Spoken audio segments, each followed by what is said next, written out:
welcome.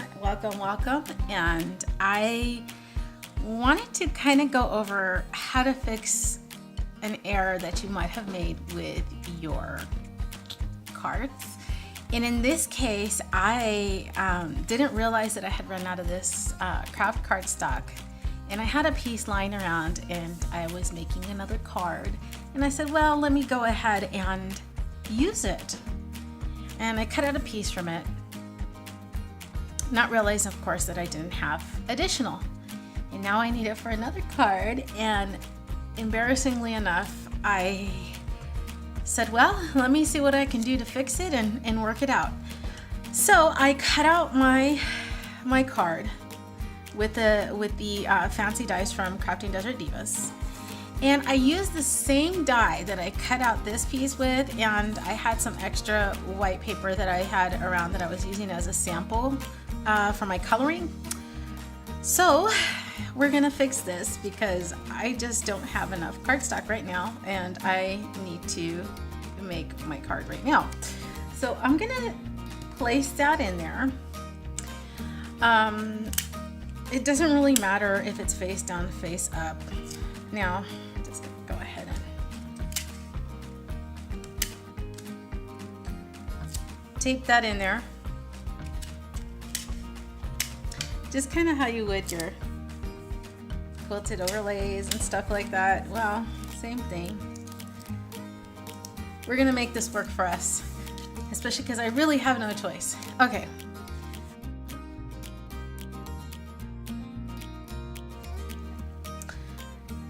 I have my card piece ready, and I am just going to stick this right onto my card, so onto the card base. So I have my card base here. Let me flip this over. Sorry, having nails isn't always the best thing, especially when you need to pick up something that's small or thin. It doesn't always work.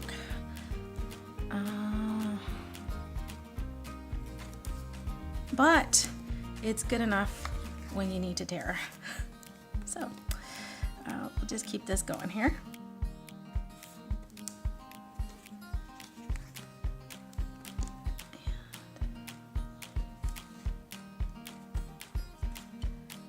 Now, if you follow my blog or my YouTube channel, you will see that I have kind of a trick to laying down my cards or my card bases to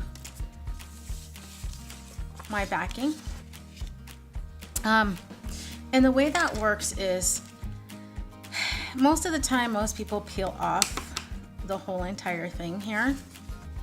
I usually pick two corners that I'm gonna lift up and just kind of peel back a little bit, not fully, so that I expose the tape enough. And this will help me center my card where I want it before actually adhering it. And this way I don't have to tear my cardstock. I don't have to create an error when I'm laying down my card, because what it does is it creates a buffer on the corners enough so that you can kind of adjust your paper so that it's even on all sides without it adhering.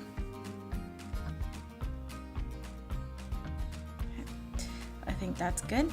Now I'm going to press down on the exposed sides, and now it's stuck there with these little tabs hanging out. So I'm just going to simply take these tabs, pull and press, press, pull and press. And now my card is exactly where I want it.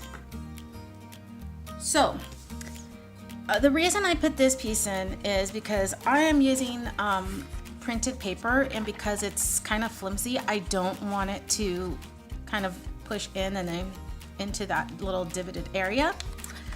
So we are going to take this and adhere it down.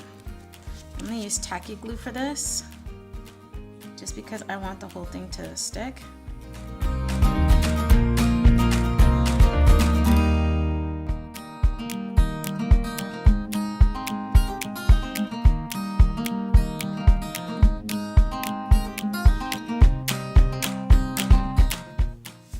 luckily I'm pretty good at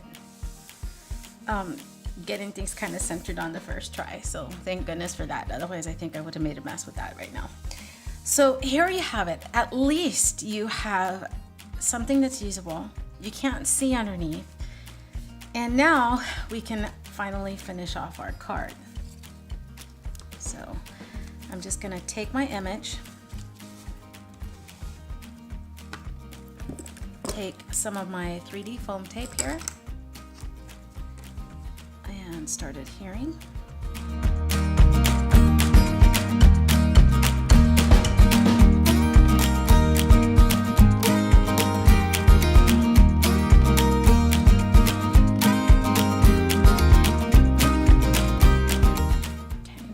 Nice and flat there, because using the rolled up foam tape can actually create somewhat of a curl to your paper if you don't put it down quite as flat as you'd like.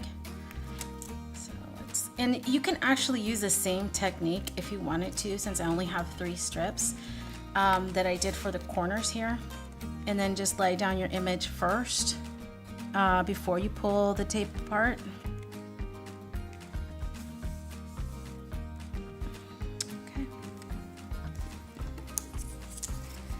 And there you have a quick fix to a little boo-boo that might have been something a little bit worse. But thank goodness you can actually cover and figure things out and work it out.